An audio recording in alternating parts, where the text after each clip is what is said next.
ഹബീബായ റസൂലുള്ളാഹി സ്വല്ലല്ലാഹു അലൈഹി വസല്ലം ആ പ്രവാചകന്റെ പ്രിയപ്പെട്ട പത്നിയാകുന്ന ആയിഷ ബീവി പറയുകയാണ്, മാ ശബിഅ ആലു മുഹമ്മദിൻ മിൻ യൗമൈനി ഖുബ്സാ. 2 ദിവസം തുടർച്ചയായിട്ട് പത്തിരി കഴിച്ചതായിട്ട് ഞങ്ങളുടെ കുടുംബത്തിലില്ല. അള്ളാഹു മനസ്സിലാക്കാനുള്ള തൗഫീഖ് തരട്ടെ. ഇന്ന് നമ്മുടെയൊക്കെ ജീവിത ചുറ്റുപാട് ചിന്തിച്ചു നോക്ക്. 3 നേരം 4, 5 ഒക്കെ ആയി മാറിയിരിക്കാം ഒരു ദിവസത്തിൽ. ആർഭാടങ്ങൾ കടന്നു വന്നു. ഈ സാമ്പത്തിക പരാധീനതയുള്ള ഈ സമയത്തും മുസ്ലിം സഹോദരിമാർ, മുസ്ലിം അമ്മമാർ, മുസ്ലിം സഹോദരങ്ങളാണ് കടകളിൽ സാധനം വാങ്ങാൻ ഏറ്റവും കൂടുതലുള്ളത്. ഇല്ല എന്ന് പറയാൻ പറ്റുമോ? തുണി പർച്ചേസ് ചെയ്യാൻ ഏറ്റവും കൂടുതൽ ടെക്സ്റ്റൈൽ ഷോപ്പിലാരാ? നമ്മുടെ താത്താമാര് തന്നെ. ചെരുപ്പ്, ഷൂ, ഒരു വീട്ടിൽ തന്നെ എത്ര ജോഡി ചെരുപ്പുകളാ ഉള്ളത്? എത്ര ജോഡി ചെരുപ്പാ ഉള്ളത്? നമ്മൾ വീടിന്റെ വാതിൽക്കൽ തന്നെ ഷെൽഫ് അടിച്ച് ഇങ്ങനെ വെച്ചിരിക്കുക അല്ലേ? എത്ര ജോഡി ചെരുപ്പാണ് ഇതിലുള്ളത്? ഒന്ന് ഓരോരുത്തരും ചിന്തിച്ചു നോക്ക്. വില കൂടിയ ചെരുപ്പ്, ലെതറിന്റെ ചെരുപ്പുകൾ ഇങ്ങനെ ഇരിക്കുകയാണ്. 2000-ന്റെയും 3000-ന്റെയും പല കമ്പനികളും, എഗോസിന്റെ കമ്പനി ഉൾപ്പെടെയുള്ള എല്ലാ കമ്പനികളും ഉൾപ്പെടെയുള്ള ചെരുപ്പുകളുണ്ട്. ഇതൊക്കെ 1-2 പ്രാവശ്യം ഇട്ടിട്ട് മാറ്റി അങ്ങനെ വെച്ചിരിക്കുക. ആരും ഉപയോഗിക്കുന്നില്ല, ആർക്കും കൊടുക്കൂല. പഴയ ഡ്രസ്സുകളൊക്കെ പഴയ കാലത്തിൽ കൊച്ചാപ്പാട മക്കൾ, ഇളാപ്പാട മക്കൾ, മുത്താപ്പാട മക്കൾ ഇന്നതൊക്കെ വലിയ കുറച്ചില്ല, അത് വാങ്ങുന്നതും കുറച്ചിലായി മാറിയില്ല. ഇന്ന് അവർക്കൊന്നും വേണ്ട, കൊടുക്കുമ്പോൾ പറയും വേണേ 2 ചട്ടം നമ്മൾ തരാം. ചെറുപ്പക്കാർക്ക് എല്ലാവർക്കും, സഹോദരങ്ങൾ ഉൾപ്പെടെ ഓരോരുത്തരും ചിന്തിക്കുക, എത്ര ജോഡി ഡ്രസ്സ് നമുക്കുണ്ട്, എത്ര ജോഡി ചെരുപ്പുകളുണ്ട്. ഓരോരുത്തരും അവനവന്റെ കണക്കെടുക്കും. സഹോദരിമാര് ചിന്തിക്കും, എത്ര മിടിയും ടോപ്പുണ്ട്, എത്ര ചുരിദാറുണ്ട്, എത്ര പർദ്ദയുണ്ട് ഓരോരുത്തർക്കും. അള്ളാഹു മനസ്സിലാക്കാനുള്ള ബോധം തരട്ടെ. ഹബീബായ റസൂലുള്ളാഹി സ്വല്ലല്ലാഹു അലൈഹി വസല്ലമ തങ്ങളുടെ പ്രിയപ്പെട്ട ഭാര്യയായ ആയിഷ സിദ്ദീഖ റളിയല്ലാഹു അൻഹ പറയുകയാണ്, ഞങ്ങളുടെ വീട്ടിൽ പട്ടിണിയാണെന്ന് മാത്രമല്ല, അടുത്തുള്ള അനുയായികൾ തെറ്റിദ്ധരിക്കാൻ വേണ്ടി, പ്രവാചകന്റെ കൂട്ടുകാര് തെറ്റിദ്ധരിക്കാൻ വേണ്ടി, അഥവാ പ്രവാചകന്റെ വീട്ടിൽ ഭക്ഷണമുണ്ടെന്ന് മനസ്സിലാക്കാൻ വേണ്ടി അടുപ്പിൽ പഴയ തുണി കത്തിച്ചുകൊണ്ട് അടുപ്പിലൂടെ പുക വെളിയിലേക്ക് വിടുമായിരുന്നു അത്രേ. പഴയ തുണി എടുത്തിട്ട് അടുപ്പിലിട്ട് കത്തിച്ചിട്ട് അതിന്റെ പുക ഇങ്ങനെ വെളിയിക്കൊണ്ട് വിടും അടുപ്പിലൂടെ. എന്തിനാ? അയൽവാസികൾ മനസ്സിലാക്കട്ടെ, നബിയുടെ കുടുംബത്തിൽ ഇന്നും കുഴപ്പമൊന്നുമില്ല, നല്ല ഫുഡാണെന്ന് മനസ്സിലാക്കട്ടെ. ഇതൊക്കെ നമ്മുടെ സമൂഹത്തിലുണ്ട്, നമ്മുടെ അയൽവാസികളുണ്ട്. അവരും ഇത്തരത്തിൽ അടുപ്പിൽ ഇങ്ങനെ പോയിക്കും. കാരണം എന്താ? അഭിമാനശതും ഭയന്നിട്ട് ഇവിടെ ഭക്ഷണമൊക്കെ ഉണ്ടെന്ന് കരുതിക്കോട്ടെ എന്ന് കരുതിയിട്ട് പോയി നോക്കുമ്പോ അറിയാം അവരുടെ കലത്തിൽ എന്താണുള്ളത്. അങ്ങനെ പോയി നോക്കിയില്ലേ ഒരു വ്യക്തി, സയ്യിദുനാ ഉമർ ബിൻ ഖത്താബ് റളിയല്ലാഹു തആല അൻഹു ഹബീബായ നബി തങ്ങളുടെ വീട്ടിലേക്ക് കടന്നു ചെല്ലുകയാണ്. ബഹുമാനപ്പെട്ട ഉമർ ബിൻ ഖത്താബ് തങ്ങളുടെ പ്രിയപ്പെട്ട മകളാകുന്ന ഹഫ്സ ബീവിയുടെ ഊഴമായിരുന്നു അന്നത്തെ ദിവസം. അഥവാ പ്രവാചകൻ ഹഫ്സ ബീവിയുടെ കൂടെ കഴിയുമ്പോ ബഹുമാനപ്പെട്ട ഉമർ ബിൻ ഖത്താബ് തങ്ങൾ അങ്ങോട്ട് കടന്നു ചെല്ലുകയാണ്. റസൂലുള്ളാഹിയുടെ അടുക്കൽ വന്നുകൊണ്ട് സലാം ചൊല്ലി അള്ളാന്റെ റസൂലിനെ നോക്കുമ്പോ ഹബീബായ നബി തങ്ങൾ കടക്കുന്നത് ഈന്തപ്പന ഓല വിരിച്ചതാകുന്ന പായയിലാണ്. ഹബീബായ നബി തങ്ങളുടെ സുന്ദരമായ ആ പൂമേനിയിൽ ഈന്തപ്പന ഓലകളുടേതാകുന്ന അടയാളങ്ങൾ പ്രവാചകന്റെ ശരീരത്തിൽ കാണാമായിരുന്നു. ഇത് കണ്ടപ്പോ ബഹുമാനപ്പെട്ട ഉമർ ബിൻ ഖത്താബ് റളിയല്ലാഹു തആല അൻഹു പൊട്ടിക്കരയുകയാണ്. അടുക്കളയിലേക്ക് പോയി നോക്കുമ്പോ ഹബീബായ നബി തങ്ങളുടെ വീടാ. ആരാണ് പ്രവാചകർ സഹോദരങ്ങളെ?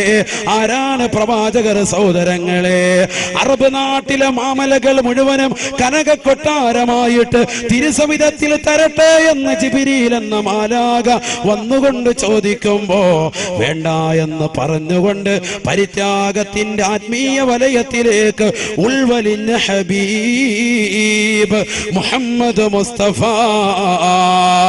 ആ പ്രവാചകന്റെ വീട്ടിലെ അവസ്ഥയാണ്. ഉമർ ബിൻ ഖത്താബ് റളിയല്ലാഹു തആല അൻഹു നബിയെ നോക്കുമ്പോ പട്ടിന്റെ മെത്തയില്ല, നബിയെ നോക്കുമ്പോ തേക്കിന്റെ കട്ടിലില്ല, നബിയെ നോക്കുമ്പോ സുന്ദരമായ തലയിണയില്ല. പ്രവാചകൻ കിടക്കുന്നത് ഈന്തപ്പന ഓല വിരിച്ചതായ വിരിപ്പിലാ. ആ വിരിപ്പിൽ നിന്ന് ഉമർ ഇബ്നുൽ ഖത്താബ് തങ്ങളെ കണ്ടപ്പോ എണീറ്റിരുന്ന പ്രവാചകന്റെ പുറത്ത്, പ്രവാചകന്റെ പൂമേനിയിൽ അടയാളങ്ങൾ ഉണ്ടായിരുന്നുവെന്ന് ഉമർ ഇബ്നുൽ ഖത്താബ്. കരയാതെ മുഅ്മിനേ, കരയാതെ മുസ്ലിമേ, ഈ ചേർത്തും നമുക്ക് കേൾക്കാൻ പറ്റുമോ? ഈ ചരിത്രം നമുക്ക് കേൾക്കാൻ പറ്റുമോ? ഉമർ ഇബ്നുൽ ഖത്താബ് റളിയല്ലാഹു തആല അൻഹു അടുക്കളയിലേക്ക് ചെല്ലുകയാണ്. ഹഫ്സ ബീവിയുടെ അടുക്കലേക്ക് ചെല്ലുകയാണ്. തന്റെ പ്രിയപ്പെട്ട പൊന്നുമോളാണ്, പൊന്നുമോളാ. മകൾ എന്താണ് ഭർത്താവിന് വെച്ചു കൊടുക്കുന്നതെന്ന് നോക്കാൻ ചെന്നപ്പോ ആ വീട്ടിലുള്ളത് അല്പം ശഈർ മാത്രമാണ്, അല്പം തൊലി ഗോതമ്പ് മാത്രമാണ്. ആർക്കും വേണ്ടാത്ത ചണ്ടിയാകുന്ന തൊലി ഗോതമ്പ് മാത്രമാണ് ആ വീടിന്റെ മൂലയിൽ അല്പം കണ്ടത്. അത് കണ്ടപ്പോ ഉമർ ഇബ്നുൽ ഖത്താബ് തങ്ങൾക്ക് സഹിച്ചില്ല. ഫബകാ ബുകാഅൻ ശദീദാ, അതിശക്തമായ രീതിയിൽ പൊട്ടിക്കരഞ്ഞുകൊണ്ട് വിലപിച്ചുകൊണ്ട് പ്രവാചകന്റെ അടുക്കലേക്ക് കടന്നു വന്നുകൊണ്ട് ഉമർ ഇബ്നുൽ ഖത്താബ് തങ്ങൾ ചോദിച്ചു പോയി, യാ റസൂലല്ലാഹ്,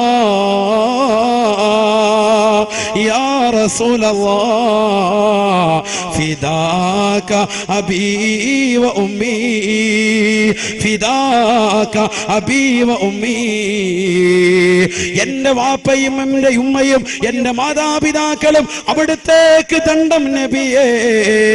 കിസ്റാ വ കൈസറു യനാമാനി അലാ ഫിറാശി ഹരീർ വ അൻത റസൂലുള്ളാഹ്. കിസ്റയുടെയും കൈസറിന്റെയും അധികാരങ്ങളിൽ ഏറിയിരിക്കുന്നതാകുന്ന ക്രൈസ്തവർ നേതാക്കൾ അവർ അതിസുന്ദരമാകുന്ന രീതിയിലാണല്ലോ അവരുടെ ജീവിതത്തെ കൊണ്ടുപോകുന്നത്. അവർ പട്ടുമെത്തയിൽ ഉല്ലസിക്കുകയാണല്ലോ. അവിശ്വാസികളാകുന്ന കിസ്റയുടെയും കൈസറിന്റെയും രാജാക്കന്മാർ അതിസുന്ദരമാകുന്ന രീതിയിൽ ജീവിക്കുമ്പോ ലൗലാക ലൗലാക ലമാ ഖലഖതുൽ അഫ്ലാക്, അവിടുന്ന് ഇല്ലായിരുന്നുവെങ്കിൽ, അവിടുത്തെ പടക്കാൻ നിയത്താക്കിയിരുന്നില്ല എങ്കിൽ ഈ ഉലകം തന്നെ പടക്കൂല എന്ന് അള്ളാഹു പ്രഖ്യാപിച്ച നബിയേ, അവിടുന്ന് ഈ പട്ടുമെത്തയിലല്ലോ ഈ ഈന്തപ്പന ഓലയിലല്ലയോ കിടക്കുന്നത്. ഇതെനിക്ക് സഹിക്കുന്നില്ല എന്ന് ഉമർ ഇബ്നുൽ ഖത്താബ് തങ്ങളെന്ന പ്രവാചക പ്രേമി പറഞ്ഞു പോയപ്പോ ഹബീബായ നബി തങ്ങൾ ഉമർ ഇബ്നുൽ ഖത്താബ് തങ്ങളെ ചേർത്ത് പിടിച്ചുകൊണ്ട് പൊട്ടിക്കരയുന്ന ഉമറിന്റെ കാതിനോട് പറയുകയാ, ഉലൈക ഖൗമുൻ ഉജ്ജിലത് ലഹും സവാബുദ് ദുനിയാ വലനൽ ആഖിറ വലനൽ ആഖിറ. എന്റെ മുന്നിലിരിക്കുന്ന അഴീക്കോടുള്ള എത്രയെത്ര ഉമ്മമാർക്ക് ഇതുപോലെ കഥന കഥകൾ പറയാനുണ്ടാവും. ഉസ്താദേ, വീട്ടിൽ പട്ടിണിയാണ്, പട്ടിണിയാണ്, ദാരിദ്ര്യമാണ്, ദാരിദ്ര്യമാണ്, പ്രയാസമാണ്, പ്രയാസമാണ്, ദുഃഖമാണ്, ദുഃഖമാണ്, വിരഹമാണ്, നൊമ്പരമാണ്. എത്ര ദിവസങ്ങളായി മാന്യമായൊരു മാംസാഹാരം കഴിച്ച വീട് ഒരു പക്ഷേ അഴീക്കോട് പല വീട്ടിലും കാണൂല. പക്ഷെ ദീനിനെ സ്നേഹിക്കുന്നവരാണ്, ആലിമീങ്ങളെ സ്നേഹിക്കുന്നവരാണ്, മുത്തഅല്ലിമീങ്ങളെ സ്നേഹിക്കുന്നവരാണ്, അവർക്ക് ഭക്ഷണം കൊടുക്കാൻ മനസ്സുള്ളവരാണ്, അവരോട് ഐക്യദാർഢ്യം പ്രഖ്യാപിക്കുന്നവരാണ്. പാവപ്പെട്ടതാകുന്ന മാലിക് ബിൻ ദീനാർ ട്രസ്റ്റിൻ്റെതാകുന്ന യുവാക്കൾക്ക് പിന്തുണയായി മനസ്സുകൊണ്ട് ശരീരം കൊണ്ട് സാമ്പത്തികമായി നിലനിൽക്കുന്നതാകുന്ന ജനങ്ങളെ, എന്റെ പ്രിയപ്പെട്ട ഉമ്മമാരെ, പഠിക്കണേ, പഠിക്കണേ. ഹബീബായ നബി തങ്ങളുടെ വീട്ടിലുള്ള പട്ടിണിയാണ്, പ്രവാചകന്റെ വീട്ടിലെ നൊമ്പരമാ. ഉമർ ഇബ്നുൽ ഖത്താബ് തങ്ങളോട് നബി തങ്ങൾ പറഞ്ഞു പോയി, ഉമറേ, ഉമറേ, ഉലൈക ഖൗമുൻ ഉജ്ജിലത് ലഹും സവാബുദ് ദുനിയാ. ഭൗതികമാകുന്ന ജീവിതത്തിന്റെ ആഡംബര തുന്തലത്തിൽ അവർക്ക് അല്ലാഹു സുബ്ഹാനഹു വ തആല കൊടുത്തുപോയി ഉമറേ. അവർക്ക് ആഖിറമില്ല ഉമറേ. കിസ്റയുടെയും കൈസറുടെയും കൈസറിന്റെയും അധികാരങ്ങൾ ഏറിയിരിക്കുന്നവർക്ക് ആഖിറമില്ല ഉമറേ. വലനൽ ആഖിറ വലനൽ ആഖിറ. ഉമറേ ഉമറേ, ദാരിദ്ര്യത്തിൽ അമർന്നിരിക്കുന്ന നമുക്കുണ്ടല്ലോ, അഥവാ മുസ്ലിമീങ്ങൾക്കുണ്ടല്ലോ, അഴീക്കോടുള്ള ഉമ്മ, അഴീക്കോടുള്ള ഉപ്പ, സന്തോഷിക്കണേ സന്തോഷിക്കണേ. സമ്പത്ത് കുറയുന്നതിൽ നമ്മൾ പരിഭവം പറയേണ്ടതില്ല, നമ്മൾ പ്രയാസപ്പെടേണ്ടതില്ല. നബി പറയുകയാണ് വലനൽ ആഖിറ. സാമ്പത്തിക പരാധീന അനുഭവിക്കുന്നതാകുന്ന മുസ്ലിമീങ്ങളെ മുസ്ലിമീങ്ങളെ റസൂലുള്ള പഠിപ്പിക്കുകയാ വലനൽ ആഖിറ, നമുക്കാണ് സ്വർഗമുള്ളതെന്ന് നബിയുനാ റസൂലുള്ളാഹി സല്ലല്ലാഹു അലൈഹി വസല്ലം. അല്ലാഹു തൗഫീഖ് തരട്ടെ, അല്ലാഹു തൗഫീഖ് തരട്ടെ. എന്നോട് ഒരുപാട് ആളുകൾ, പ്രത്യേകിച്ച് സഹോദരിമാരുടെ ഭാഗത്ത് നിന്ന് കഴിഞ്ഞ വർഷം അതിനു ശേഷം ഒരുപാട് സഹോദരിമാര് കരഞ്ഞുകൊണ്ട് പറഞ്ഞത് ദാരിദ്ര്യത്തിന്റെ വിഷയം. വളരെ ബുദ്ധിമുട്ട്, സഹോദരങ്ങളാണെങ്കിൽ കച്ചവടം ഇല്ല, പ്രയാസമില്ല.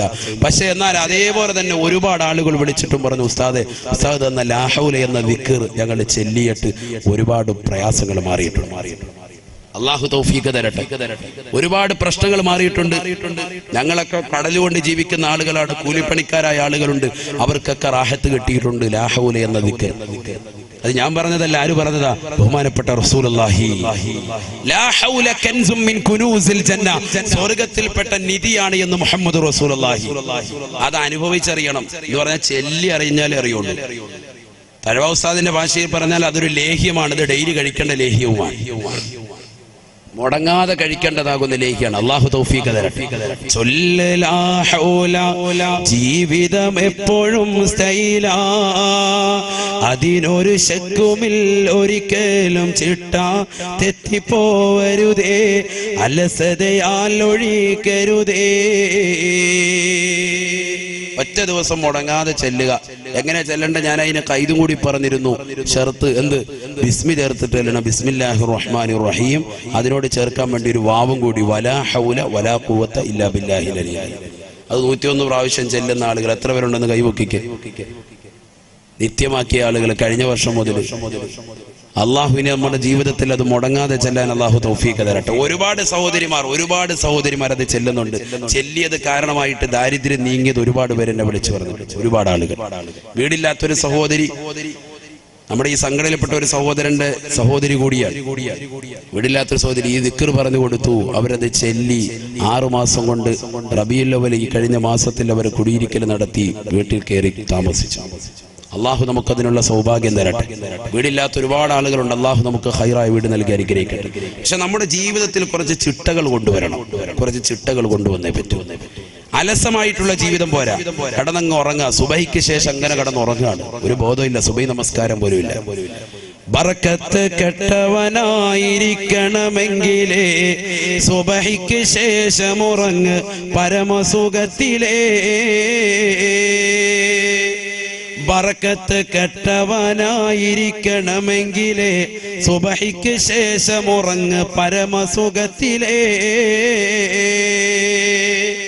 ബറക്കത്ത് കെട്ട മനുഷ്യനാകണമെങ്കിൽ എന്ന് പറഞ്ഞാൽ ബറക്കത്തില്ലാത്തവനാകണമെങ്കിൽ എന്ത് ചെയ്താൽ മതി? സുബഹി കഴിഞ്ഞ് ഉറങ്ങിയാൽ മതി എന്ന് ബഹുമാനപ്പെട്ട ശൈഖുന തഴവ ഉസ്താദ്, അള്ളാഹു കാത്തിരക്ഷിക്കട്ടെ.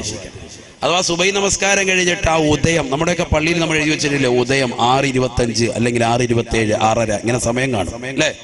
നമ്മൾ മനസ്സിലാക്കി എന്താ ഇത്? ഈ ഉദയം മനസ്സിലാക്കിയിട്ട് പലരും എന്താ വല്ല യാത്രയ്ക്ക് പോകുന്നുണ്ടോ? ഈ ഉദയം എഴുതാൻ കാരണം അതുവരെ സുബഹി നമസ്കാരം കഴിഞ്ഞിട്ട് അതുവരെ ഇരുന്നു കൊണ്ട് ദിക്ർ ചെല്ലുന്നവർക്ക് വലിയ ശ്രേഷ്ഠതയാണ്, വലിയ പവിത്രതയാണ്. അള്ളാഹു തൗഫീഖ് തരട്ടെ. നമ്മുടെ ദിക്റും ഔറാദും ഒക്കെ ആ സമയത്തൊക്കെ കൊണ്ട് വെച്ചാൽ വലിയ മഹത്വമാണ്. അള്ളാഹു തൗഫീഖ് തരട്ടെ.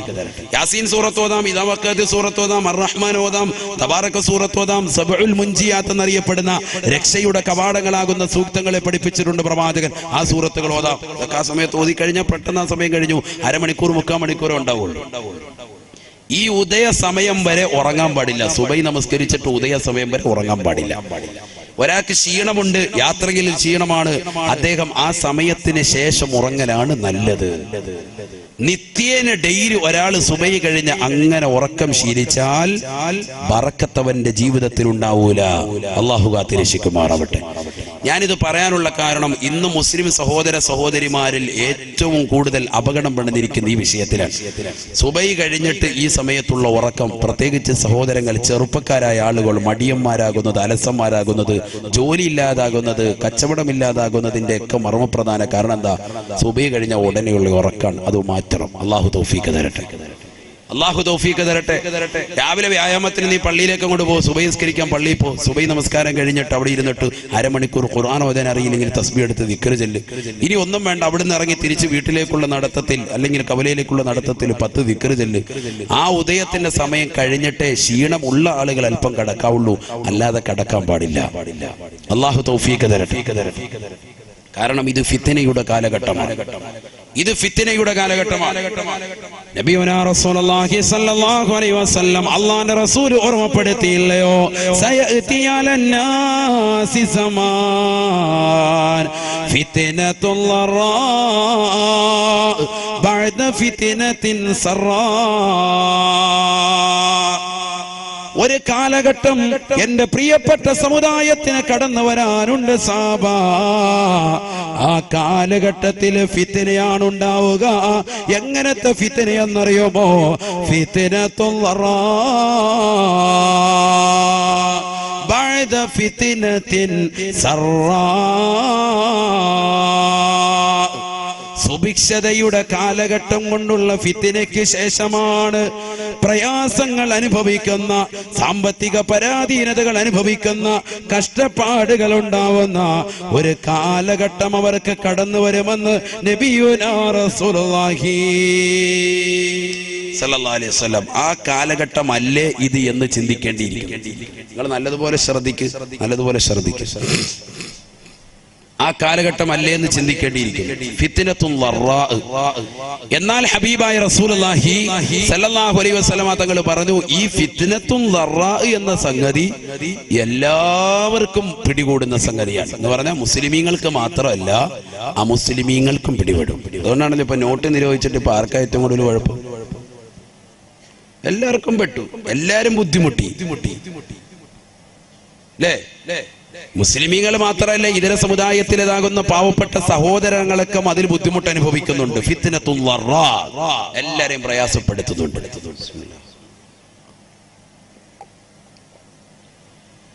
ഇപ്പൊ ന്യൂ ഇയറിന്റെ തന്നെ വാർത്ത എന്താ? പെട്രോളിനും ഡീസലിനും വില കൂട്ടി. ഫിത്നത്തുൽ ലറാ ആണത്. എല്ലാവർക്കും ഫിത്നയാണ് മൊത്തത്തിൽ. സാമ്പത്തിക ബുദ്ധിമുട്ട്, കൺസ്ട്രക്ഷൻ വർക്കുമായി മുന്നോട്ട് പോയവർക്ക് അതിന്റെ പ്രയാസം.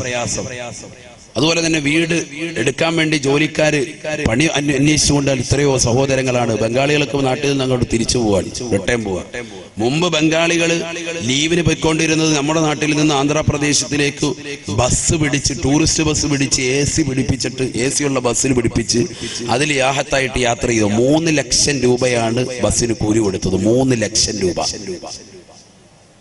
കോട്ടയത്ത് നിന്ന് യാത്ര പോയതാണ്, നമ്മുടെ നാട്ടിൽ കുമ്മനത്ത് നിന്ന് യാത്ര പോയതാണ്. ഞാനത് പറയാൻ കാരണം നമ്മുടെ ഒരു സഹോദരനാണ് അതുമായി ബന്ധപ്പെട്ടത് കൊടുത്തത്, എല്ലാം കറക്റ്റ് ചെയ്ത് കൊടുത്തത് കൊണ്ടാണ്. 3 ലക്ഷം രൂപ. അത്രത്തോളം വരുമാനം നമ്മുടെ ഈ നാട്ടിൽ വന്ന് ഉണ്ടാക്കി കൊണ്ടുപോകുന്നു ബംഗാളികൾ. പക്ഷെ നമ്മൾ അധ്വാനശീലരാകുന്നില്ല. നമുക്കിപ്പോഴും പ്രവാസ ലോകമാണ് അല്ലേ? ഇവിടെ കിട്ടുന്ന 15,000 അവിടെ കിട്ടിയാലും ഒക്കെ നമുക്ക് റാഹത്താണ്. ആ രീതിയിലാണ് നമ്മൾ മുന്നോട്ട് പോകുന്നത്. അതുകൊണ്ട് തന്നെയാണ് ഈ വിപത്തുകളൊക്കെ. നമ്മളൊന്ന് അധ്വാനിക്കാൻ തയ്യാറാകണം. അള്ളാഹു തൗഫീഖ് തരട്ടെ. ഫിത്നത്തുൽ ലറാ പിടികൂടും മുഹമ്മദ് റസൂലുള്ളാഹി. ഈ ഫിത്നത്തുൽ ലറാ വരുന്നത് സാമ്പത്തിക പ്രശ്നം മാത്രമല്ല, IS ഭീകരരെന്ന് പറയുന്നത് പോലെ മുസ്ലിം സഹോദരങ്ങളെ മാത്രമായി, സഹോദരിമാരെ വേട്ടയാടിക്കൊണ്ടിരിക്കുന്ന കാലഘട്ടവുമായിരിക്കും അതെന്ന് മുഹമ്മദ് റസൂലുള്ളാഹി. അങ്ങനെ ആ കാലഘട്ടം മുന്നോട്ട് പോകുമ്പോ ഹബീബായ നബി തങ്ങൾ പറയുകയാണ്, സയഅതി അലന്നാസി ബഅദ ദാലിക ഫിത്ന. ഫിത്നത്തുൽ ലറായിലൂടെ സുഭിക്ഷതയുടെ കാലഘട്ടത്തിന് ശേഷമുള്ള ലറാഉൽ ബുദ്ധിമുട്ടിൻ്റെതാകുന്ന പ്രയാസത്തിന്റെ കാലഘട്ടം ജനങ്ങൾക്ക് വന്ന് നിൽക്കുമ്പോ ഒരു ഫിത്ന കൂടി കടന്നു വരും സാബാ. ഫിത്നത്തുൻ അമിയാ സമ്മാ. കണ്ണും കാതും അടപ്പിക്കുന്ന ഫിത്നയായിരിക്കും അതെന്ന് നബിയുനാ റസൂലുള്ളാഹി. കണ്ണും കാതും അടപ്പിക്കുന്ന ഫിത്നയാണ് രണ്ടാമതായി കടന്നു വരിക. നമ്മൾ ചിന്തിച്ചു നോക്ക്, ഞാൻ വെറുതെ പറയല്ല, നമ്മുടെ ഈ കാലഘട്ടത്തിന്റെ അവസ്ഥ ചിന്തിച്ചു നോക്ക്. ഒരു 25 കൊല്ലം മുമ്പ് ഇങ്ങോട്ട് 80 അല്ലെങ്കിൽ 85 കാലഘട്ടം മുതൽ 2010 വരെയുള്ള കാലഘട്ടത്തിൽ സുഭിക്ഷതയായിരുന്നു. വീടില്ലാത്ത പലർക്കും വീട് വെക്കാൻ തൗഫീക്ക് കിട്ടി. റാഹത്താകുന്ന രീതിയിൽ ജീവിതം മുന്നോട്ട് കൊണ്ടുപോയി. വിവാഹ ജീവിതം നടന്നു. ആ വിവാഹ ജീവിതത്തിൽ സാലിഹ്യങ്ങളാകുന്ന മക്കളായി. നല്ലൊരു വാഹനമുള്ളവരുണ്ട്, നല്ല വീട് വെച്ചവരുണ്ട്, നല്ല കുടുംബം, നല്ല അന്തരീക്ഷത്തിൽ പോകുന്നവരുണ്ട്, ബിസിനസ് റാഹത്തായ നിലയിൽ പോകുന്നവരുണ്ട്. ആ ഒരു കാലഘട്ടമായിരുന്നു. അതുകൊണ്ട് തന്നെ ഒരു ഓട്ടോ വിളിച്ചിട്ട് 90 രൂപയുടെ ഓട്ടോ ആയിട്ടുള്ളെങ്കിലും 100 രൂപ അങ്ങോട്ട് ഓട്ടോക്കാരന് കൊടുക്കും, അല്ലെ? 10 രൂപ നീ വെച്ചോന്ന് പറയും. അതാണ് സുഭിക്ഷത. അള്ളാന്റെ റസൂൽ പറഞ്ഞത് അങ്ങനെ ഒരു കാലഘട്ടം ഉണ്ടാകും, അത് ഫിത്നയാണ്. മുഹമ്മദുർ റസൂലുള്ളാഹി. സുഭിക്ഷതയുടെ ഒരു കാലഘട്ടത്തിന് ശേഷം പിന്നീട് വരുന്നതാണ് ഫിത്നത്തുൽ ളറാ, ബുദ്ധിമുട്ടുള്ള കാലഘട്ടം. മുഹമ്മദുർ റസൂലുള്ളാഹി അല്ലേ? ഞാൻ പറഞ്ഞത് വെറുതെ അല്ല. എത്ര ജോഡി ചെരുപ്പ്, എത്ര ജോഡി ഡ്രസ്സുകൾ സുഭിക്ഷതയായിരുന്നു. എവിടെ നോക്കിയാലും ആഹാരം ഇഷ്ടം പോലെ വാരി വിതറുകയാണ്. ആഴ്ചയിൽ ഒരു ദിവസമെങ്കിലും മാംസാഹാരം കൊടുക്കണം കുടുംബത്തിനെന്ന് പഠിപ്പിച്ച മതമാണ് പരിശുദ്ധ ശരീഅത്തുൽ ഇസ്ലാം. അത് വ്യക്തമായി രേഖപ്പെടുത്തിയ ഗ്രന്ഥമാണ് ഫത്ഹുൽ മുഈൻ. ആഴ്ചയിൽ ഒരു ദിവസം കുടുംബത്തിന് മാംസാഹാരം കൊടുത്തിരിക്കണം എന്ന് പറഞ്ഞ ആ ഗ്രന്ഥത്തെ നമ്മൾ വിലയിരുത്തുക മാത്രമല്ല, ഡെയിലി വീട്ടിലേക്ക് മാംസാഹാരം കടന്നു വരുന്ന ഒരു അന്തരീക്ഷമായിരുന്നു ഈ കഴിഞ്ഞ 10 വർഷം അല്ലെങ്കിൽ 20 വർഷം നമുക്കുണ്ടായിരുന്നു. എല്ലാ ദിവസവും നമ്മൾ മീൻ വാങ്ങും, എല്ലാ ദിവസവും ഇറച്ചി വാങ്ങും. എന്നാൽ ഇനി ഒരു ഫിത്നയുടെ കാലഘട്ടത്തിലേക്കാണ് നമ്മൾ പോയിക്കൊണ്ടിരിക്കുന്നത്. ആര് പറയാൻ? മുഹമ്മദുർ റസൂലുള്ളാഹി സ്വല്ലല്ലാഹി അലൈഹി വസല്ലം തങ്ങൾ പറയുന്നു, ഫിത്നത്തുൽ ളറാ, സാമ്പത്തികപരമായി പ്രയാസം, ശാരീരികപരമായി പ്രയാസം, ജോലിയില്ലാത്ത അവസ്ഥ, മൊത്തത്തിൽ സാമ്പത്തിക ബുദ്ധിമുട്ട്, അങ്ങനെ വരെ സാമ്പത്തിക മാന്ദ്യം പിടികൂടുകയാണ്. ഇങ്ങനെ മുന്നോട്ട് പോകുമ്പോഴാണ് അടുത്ത ഫിത്ന വരുന്നത്. അതേതാ ഫിത്ന? ഫിത്നത്തുൻ അമിയാഉ സമ്മാ, കണ്ണും കാതും അടപ്പിക്കുന്ന ഫിത്നയായിരിക്കും അതെന്ന് നബിയുനാ റസൂലുള്ളാഹി, ഹബീബായ റസൂലുള്ളാഹി സല്ലല്ലാഹു അലൈഹി വസല്ലമ തങ്ങൾ തന്റെ പ്രിയപ്പെട്ട അനുയായികളോട് മിമ്പറിൽ കൈവച്ചുകൊണ്ട് പറയുകയാണ്, സഹാബാ, ഈ ഫിത്ന മുസ്ലിമീങ്ങൾക്ക് മാത്രമാ. ഫിത്നത്തുൽ ളറാ അഥവാ സാമ്പത്തിക പ്രശ്നങ്ങൾ ലോകർക്ക് മുഴുവനും ഉണ്ടാവുമെങ്കിൽ ഫിത്നത്തുൻ അമിയാഉ സമ്മാ, കണ്ണും കാതും അടപ്പിക്കുന്ന ഫിത്ന മുസ്ലിമീങ്ങൾക്ക് മാത്രമായിരിക്കും ഉണ്ടാവുക എന്ന് നബിയുനാ റസൂലുള്ളാഹി. അഥവാ മുസ്ലിമീങ്ങൾ കൈകാലിട്ടടിച്ചുകൊണ്ട് രക്ഷിക്കണേ എന്ന് ലോകത്തോട് യാചിച്ചാലും കേണപേക്ഷിച്ചാലും ഒരാൾ പോലും അവരെ കേൾക്കൂല, ഒരാൾ പോലും അവരെ കണ്ടെന്ന് വരുത്തൂല. കണ്ടില്ലയോ നിങ്ങൾ മ്യാൻമറിലെ റോഹിംഗ്യൻ മുസ്ലിമീങ്ങൾ, പാവപ്പെട്ടതാകുന്ന സഹോദരങ്ങൾ അവരുടെ ശരീരത്തിലേക്ക് കുന്തം കുത്തിയിറക്കിയിട്ട് പച്ചയ്ക്ക് കൊണ്ടുവന്നിട്ട് കത്തിക്കുന്നത് കണ്ടില്ലയോ? അവരുടെ ശരീരത്തിലേതാകുന്ന അവയവങ്ങൾ ഇഞ്ചിഞ്ചായി മുറിച്ചത് കണ്ടില്ലയോ? കുടൽമാല വെളിയിലേക്ക് ചാടിച്ചത് കണ്ടില്ലയോ? വാട്സാപ്പിലും ഫേസ്ബുക്കിലുമായിട്ട് അതിന്റെ ഫോട്ടോകൾ കൊണ്ട് നിറഞ്ഞില്ലയോ? മുസ്ലിമേ, മുസ്ലിമേ, ആ പാവപ്പെട്ടതാകുന്ന മുസ്ലിമീങ്ങൾ അവരെ സഹായം അപേക്ഷിച്ചിട്ട് പോലും ഒരു അറബ് ലീഗ് അവരെ സഹായിക്കാനില്ല, ഒരു ഐക്യരാഷ്ട്ര സഭ അവരെ തിരിഞ്ഞു നോക്കാനില്ല, ഒരു ആള് പോലും ആ പാവപ്പെട്ട മുസ്ലിമീങ്ങളുടെ രോദനം കേൾക്കാൻ ഇല്ലേ ഇല്ല. ഇതാണ് പ്രവാചകൻ പറഞ്ഞത്. ഒരു കാലഘട്ടം കടന്നു വരും സഹാബാ, ഫിത്നത്തുൻ അമിയാഉ സമ്മാ, കണ്ണും കാതും അടപ്പിക്കുന്ന ഫിത്നയായിരിക്കും അത്. അന്ന് മുഅ്മിനീങ്ങൾ വിളിച്ച് കേണപേക്ഷിച്ചാലും ഒരാൾ പോലും രക്ഷയ്ക്ക് വരൂല എന്ന് നബിയുനാ റസൂലുള്ളാഹി സ്വല്ലല്ലാഹി അലൈഹി വസല്ലം. അല്ലാഹുവിന്റെ റസൂൽ പറയാ, ഫൈദാ ഖീല ഇൻഖലത് തമാദ്ദത്, ഫൈദാ ഖീല ഇൻഖലത് തമാദ്ദത്. പലരും പറയും ആ പ്രശ്നമൊക്കെ തീർന്നു, കെട്ടടങ്ങി, IS ഭീകരം എന്നുള്ള വർത്താനമൊക്കെ ഇപ്പൊ ഇല്ല എന്നൊക്കെ പറയും. പക്ഷേ തമാദ്ദത്, അതിങ്ങോട്ട് പറഞ്ഞു തീരേണ്ട താമസം അത് നീണ്ടു നീണ്ടു കിടക്കും. മുഹമ്മദുർ റസൂലുള്ളാഹി, അത് മാറിപ്പോകൂല. ഇത് ആരൊക്കെ മാത്രമേ ഉണ്ടാവുള്ളൂ? ഉറക്കെ പറയും മനുഷ്യന്മാർ, ആർക്ക് മാത്രമേ ഉള്ളൂ? മുസ്ലിമീങ്ങൾക്ക് മാത്രം. ആരാ ഇത് പറയുന്നത്? നബിയുനാ റസൂലുള്ളാഹി. അള്ളാന്റെ റസൂല് പറയാ, എത്രത്തോളം അന്ന് ഈ ഫിത്തിന നിങ്ങൾക്ക് കടന്നു വന്നിട്ടില്ല എങ്കിൽ, മുസ്ലിമീങ്ങൾക്ക് വന്നിട്ടില്ല എങ്കിൽ അവരുടെ അംഗത്തെ പറ്റി അവർ പ്രത്യേകം ശ്രദ്ധിക്കട്ടെ എന്ന് പറഞ്ഞാൽ, ഞാൻ മുസ്ലിമാണോ എന്ന് ഓരോരുത്തരും ഒന്ന് ചിന്തിക്കേണ്ടിയിരിക്കുന്നു. ആ സമയത്ത് അവർക്ക് ആ ഫിത്തിന വന്നിട്ടില്ല എങ്കിൽ എന്ന് മുഹമ്മദ് റസൂലുള്ളാഹി. മുസ്ലിമീങ്ങൾക്ക് അത് വരും എന്നാണ് മുഹമ്മദ് റസൂലുള്ളാഹി സ്വല്ലല്ലാഹി അലൈഹി വസല്ലം തങ്ങൾ പറയുന്നത്. അത് പ്രശ്നങ്ങൾ കെട്ടടങ്ങി എന്ന് പറഞ്ഞാലും തമാദ്ദത്ത് വീണ്ടും വീണ്ടും അത് നീണ്ടു നിൽക്കും. മുഹമ്മദ് റസൂലുള്ളാഹി ലാ യൻജൂ മിൻഹാ ഇല്ലാ മൻ നജാ കദുആഇൽ ഖരീഖ് ഫിൽ ബഹരി. എന്റെ പ്രിയപ്പെട്ട അഴൂക്കോട് ജട്ടിയിലുള്ള പ്രിയപ്പെട്ട ഉമ്മമാരോട്, എന്റെ പ്രിയപ്പെട്ട സഹോദരങ്ങളോട്, ആയിരക്കണക്കാകുന്ന വിശ്വാസികളോട് കുമ്മനം ഉസ്താദിന് ഒന്ന് മാത്രമേ ഓർമ്മപ്പെടുത്താനുള്ളൂ. ഇത് പറഞ്ഞു തരാൻ പ്രവാചകൻ നമുക്കിന്നില്ല. ഇത് പറഞ്ഞു തരാൻ ഇന്ന് ഉലമാക്കളെയുള്ളൂ, പണ്ഡിതന്മാരെയുള്ളൂ. അള്ളാഹുവിന്റെ അമ്പിയാക്കളുടെ അനന്തരാവകാശികളാകുന്ന ഉലമാക്കളെ ഇത് പറഞ്ഞു തരാനുള്ളൂ. ഹബീബായ നബി തങ്ങൾ പറയുകയാണ്, സഹാബാ സഹാബാ ലാ യൻജൂ മിൻഹാ ഇല്ലാ മൻ ദആ കദുആഇൽ ഖരീഖ് ഫിൽ ബഹരി. സമുദ്രത്തിൽ കടന്നുകൊണ്ട് എന്നെയൊന്ന് രക്ഷിക്കണേ, എന്നെയൊന്ന് രക്ഷിക്കണേ, എന്നെയൊന്ന് കരകയറ്റണേ എന്ന് നീന്തലറിയാത്ത മനുഷ്യൻ കടന്നുകൊണ്ട് അവന്റെ ജീവൻ അപകടത്തിൽ പെടുന്ന സമയത്ത് നിലവിളിച്ചുകൊണ്ട് ദുആ ഇറക്കുന്നത് പോലെ പൊട്ടിക്കരഞ്ഞുകൊണ്ട് ദുആ ഇറക്കുന്ന മുഅ്മിനല്ലാതെ രക്ഷപ്പെടൂല എന്ന് നബിയുനാ റസൂലുള്ളാഹി. ഈ കാലഘട്ടത്തിൽ എന്റെ പ്രിയപ്പെട്ട സഹോദരങ്ങൾ, ഡിസംബറിന്റെ കടുങ്കോച്ചെന്ന തണുപ്പ് വിട്ടിട്ടില്ലാത്ത ഈ ജനുവരി മാസത്തിൽ എന്റെ പ്രിയപ്പെട്ട മുഅ്മിനെ പുതച്ചൂടി നീ കടങ്ങരുതേ, നീ പുതച്ചു മൂടി കടക്കരുതേ. തഹജ്ജുദ് നമസ്കരിക്കണേ, റബ്ബിലേക്ക് പൊട്ടിക്കരുത് ദുആ ഇറക്കണേ. ഹബീബായ റസൂലുള്ളാഹി സ്വല്ലല്ലാഹു അലൈഹി വസല്ലമ തങ്ങൾ തന്റെ പ്രിയപ്പെട്ട അനുയായികളോട് ഓർമ്മപ്പെടുത്തുകയാണ്, പാവപ്പെട്ട മുസ്ലിമീങ്ങളെ മാത്രമായി ലക്ഷ്യമിട്ടുകൊണ്ട് ഒരു ഫിത്ന കടന്നു വരാനുണ്ട് സാബാ, ഒരു ഫിത്ന കടന്നു വരാനുണ്ട് സാബാ. അന്ന് മുസ്ലിമീങ്ങൾ കടന്ന് നിലവിളിച്ചാൽ ഒരാൾ പോലും തിരിഞ്ഞു നോക്കൂല, ഒരൈക്യരാഷ്ട്രസഭ അവരെ രക്ഷിക്കാനുണ്ടാവൂല. ഹബീബായ റസൂലുള്ളാഹി സ്വല്ലല്ലാഹു അലൈഹി വസല്ലമ തങ്ങൾ പിന്നീട് വീണ്ടും ഓർമ്മപ്പെടുത്തുകയാണ്, പ്രവാചകരും ഓർമ്മപ്പെടുത്തുകയാണ്, നിങ്ങൾ പൊട്ടിക്കരഞ്ഞുകൊണ്ട് റബ്ബിലേക്ക് ദുആ ചെയ്താലല്ലാതെ ആ സമയത്ത് രക്ഷപ്പെടില്ല എന്ന് നബിയുനാ റസൂലുള്ളാഹി സ്വല്ലല്ലാഹു അലൈഹി വസല്ലം. അതുകൊണ്ടാണ് ഞാൻ ഈ ദുആഅക്ക് ആദ്യം നിങ്ങൾക്ക് ഓർമ്മപ്പെടുത്തിയത്. നരകത്തെ കാവലുള്ളതാകുന്ന ഈ ദുആഅക്ക് നമ്മുടെ ജീവിതത്തിൽ നിത്യമാക്കണം. അല്ലാഹു തൗഫീഖ് തരട്ടെ. അള്ളാഹുവിന്റെ റസൂൽ പറഞ്ഞു, ഈ കാലഘട്ടത്തിൽ തന്നെയാണ് മുസ്ലിമീങ്ങളുടെ കൈകളിലിരിക്കുന്നതാകുന്ന ഇസ്ലാമിക രാഷ്ട്രമാകുന്ന തുർക്കി നഷ്ടപ്പെടുക. മുഹമ്മദ് റസൂലുള്ളാഹി. തുർക്കി ആരുടെ രാഷ്ട്രമാണ് ഇപ്പം? ഞാൻ എന്റെ പ്രസംഗത്തിൽ തന്നെ അത് പറഞ്ഞു, എന്നിട്ട് നിങ്ങൾക്ക് ശ്രദ്ധിച്ചില്ലേ? മുസ്ലിങ്ങളുടെ കയ്യിലിരിക്കാൻ. ഇപ്പൊ കുറച്ച് ലോകാര്യം പറയാൻ പോകുന്നു, ശ്രദ്ധിച്ചോ. ഇനി ഒരു നടക്കാൻ പോകുന്ന ഒരു സംഗതി ആയതുകൊണ്ടാണ് ഇത് പറയാൻ പോകുന്നത്.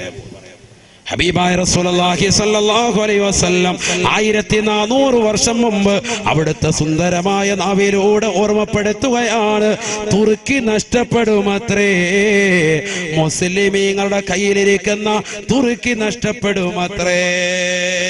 നബിയുനാ റസൂലുള്ളാഹി ഈ കണ്ണും കാതുമടപ്പിക്കുന്ന ഫിത്ന ഇങ്ങനെ നിലനിൽക്കുമ്പോ ഇന്ന് മുസ്ലിമീങ്ങളുടെ കയ്യിലിരിക്കുന്ന ഈ തുർക്കി നഷ്ടപ്പെടുമെന്ന് ആര് പറയാ? നബിയുനാ റസൂലുള്ളാഹി. അതൊന്ന് ശ്രദ്ധിക്കണം. അത് ശ്രദ്ധിക്കുന്ന സഹോദരങ്ങൾ, ഇതര സമുദായത്തിലെ സഹോദരങ്ങൾ എന്റെ ഈ ശബ്ദം ശ്രവിക്കുന്നുണ്ടെങ്കിൽ ഈ വാക്ക് പുലരുമ്പോ ഇൻഷാ അല്ലാഹ് ഒരു മുസ്ലിമീങ്ങളാകും. അല്ലാഹു തൗഫീഖ് തരട്ടെ. കാരണം റസൂലുള്ളാഹി 1400 വർഷം മുമ്പ് പറഞ്ഞു വെച്ചതല്ലേ. അതിപ്പോ നമ്മളിപ്പോ വെളിപ്പെടുത്തി. ഇപ്പൊ മുസ്ലിമീങ്ങളുടെ കയ്യിലുള്ള ഈ രാഷ്ട്രം നഷ്ടപ്പെടുമെന്ന് മുഹമ്മദ് റസൂലുള്ളാഹി നമ്മുടെ കയ്യിൽ നിന്ന് പോകും. അതൊരു ചെറിയ സംഭവമല്ല, ഇനി വരാനിരിക്കുന്ന ഒരു സംഭവമാണ്. തുർക്കി 2 പ്രാവശ്യം മുസ്ലിമീങ്ങൾ പിടിച്ചടക്കി. 2ാമത്തെ പ്രാവശ്യമാണ് ഇപ്പൊ നമ്മുടെ കയ്യിലുള്ളത്. ഒന്ന് സ്വഹാബത്തിന്റെ കാലഘട്ടത്തിൽ പിടിച്ചടക്കിയിട്ടുണ്ട്. സ്വഹാബത്തിന്റെ കാലഘട്ടത്തിൽ പിടിച്ചെടുത്തിട്ടുണ്ട്. ഹബീബായ റസൂലുള്ളാഹി സ്വല്ലല്ലാഹു അലൈഹി വസല്ലം തന്റെ പ്രിയപ്പെട്ട അനുയായികളോട് പറഞ്ഞില്ലയോ, സ്വഹാബാ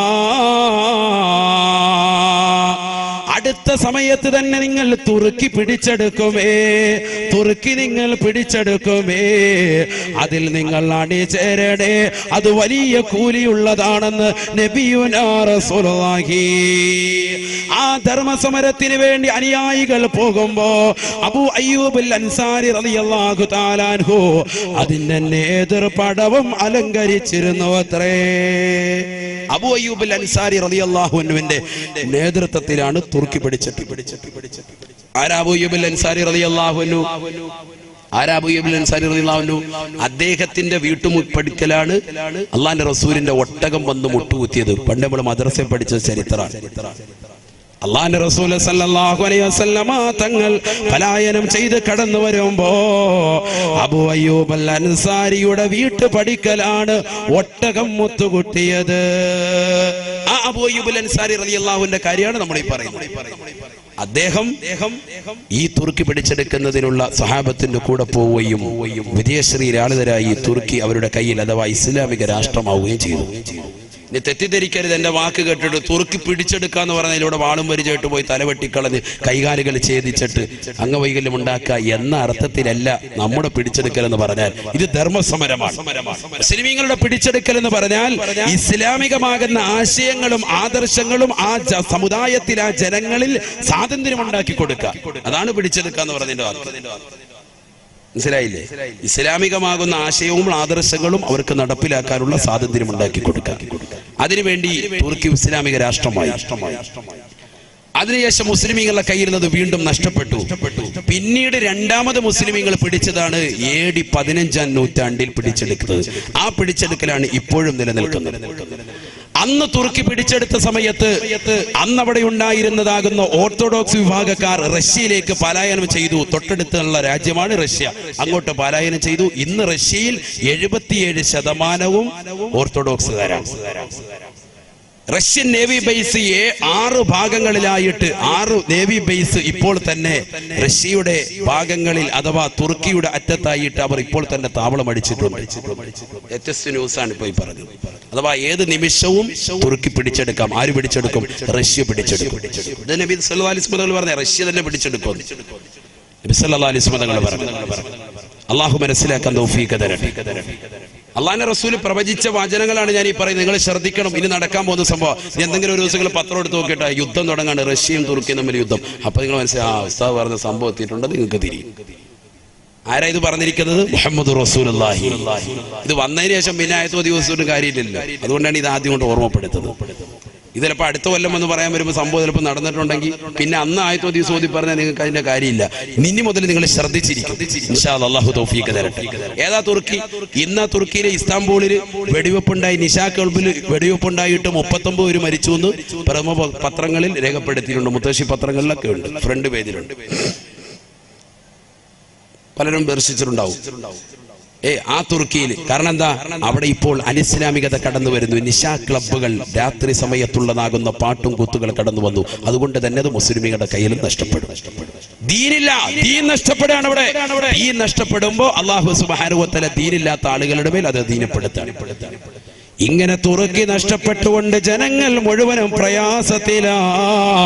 ലോകത്തുള്ള മുഴുവൻ മുസ്ലിമീങ്ങളും പ്രയാസത്തിലാണ്.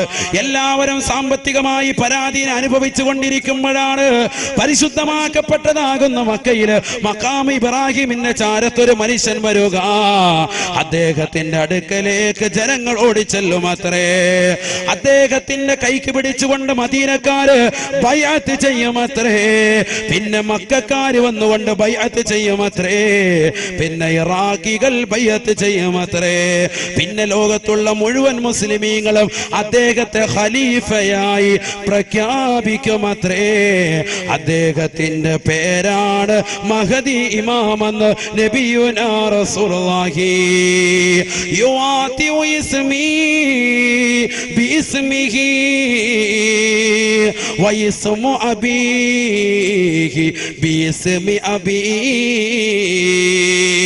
മിൻ ഔലാദി ഫാത്തിമ മിൻ സുലാലത്തി ഹസൻ.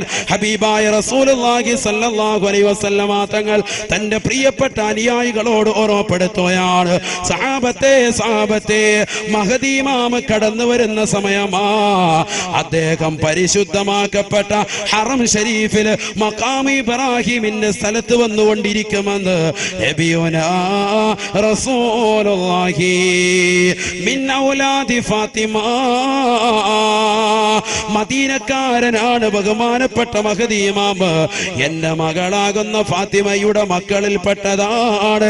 മിൻ സുലാലത്തി ഹസൻ, ഹസനിന്റെ പേരക്കുട്ടിയാണ്, ഹസനിന്റെ പരമ്പരയിൽപ്പെട്ടതാണെന്ന് നബിയുനാ റസൂലുള്ളാഹി. യുആതി ഇസ്മി ബിഇസ്മിഹി, എന്റെ പേര് അദ്ദേഹത്തിന്റെ പേരുമായി സാമ്യമുള്ളതാണ്, അഥവാ മുഹമ്മദ് എന്നായിരിക്കുമെന്ന് നബിയുനാ റസൂലുള്ളാഹി. വഇസ്മു അബീഹി ബിഇസ്മി അബീ, അദ്ദേഹത്തിന്റെ വാപ്പാന്റെ പേര് എന്റെ വാപ്പാന്റെ പേരിനോട് സാമ്യമുള്ളതാണ്, അഥവാ അബ്ദുള്ള എന്നായിരിക്കുമെന്ന് നബിയുനാ റസൂലുള്ളാഹി. പക്ഷെ മഹദി ഇമാമിന് ആ സമയത്ത് എത്ര വയസ്സുണ്ടാകും? 40 വയസ്സുണ്ടാകും. മഹദി ഇമാമിന് മഹദി ഇമാമാണെന്ന് അറിയണമെങ്കിൽ വയസ്സെത്ര ആകണം? 40 ആകണം. അതുകൊണ്ടാണ് അത്രയും വൈകിയത്. മഹദി ഇമാം ഇപ്പൊ വന്നിട്ടുണ്ടോ, ജനിച്ചിട്ടുണ്ടോ? അല്ലാഹു അഅലം. ഒരു ഫാത്തിഹ ഡെയിലി ഓതിക്കോളി. അള്ളാഹുവരുടെ മദദ് നൽകി അനുഗ്രഹിക്കുമാറാവട്ടെ. കാരണം എന്താ, 40 കൊല്ലം കഴിയുമ്പോഴേ ആർക്ക് മഹദി ഇമാമിന് മഹദി ഇമാമാണെന്ന് തിരിച്ചറിവുണ്ടാവുള്ളൂ. അന്ന് മക്കയുടെ ഒരു സൈഡിൽ വന്ന് അദ്ദേഹം ഇരിക്കും, പരിശുദ്ധമാക്കപ്പെട്ട റുക്നുൽ യമാനിന്റെയും മഖാം ഇബ്രാഹിമിന്റെ ഇടയിലായിരിക്കും അദ്ദേഹം വന്നിരിക്കുക എന്ന് മുഹമ്മദ് റസൂലുള്ളാഹി. ഒരു രാത്രിയിലായിരിക്കും അത്. ആ രാത്രിയിൽ ജനങ്ങൾ മുഴുവനും, അഥവാ ആദ്യമായിട്ട് മദീനക്കാർ, പിന്നെ മക്കക്കാർ, പിന്നെ ഇറാഖികൾ, പിന്നെ ലോകത്തുള്ള മുഴുവൻ മുസ്ലിമീങ്ങളും വന്ന് അദ്ദേഹത്തെ ബൈഅത്ത് ചെയ്യും. നബിയുനാ റസൂലുള്ളാഹി. മനസ്സിലാക്കുന്നുണ്ടോ? അപ്പൊ ആ കാലഘട്ടത്തിലേക്ക് എത്തിക്കൊണ്ടിരിക്കാൻ ഞാൻ അതിനാണ് ഓർമ്മപ്പെടുത്തിയത്. ആദ്യം തന്നെ ഇതങ്ങോട്ട് പറഞ്ഞത് അതാണ്. കുറച്ച് ദുആകൾ പറഞ്ഞിട്ട് ഈ കാലഘട്ടത്തെ പറ്റി നിങ്ങളോട് വിശദീകരിച്ചതാണ്.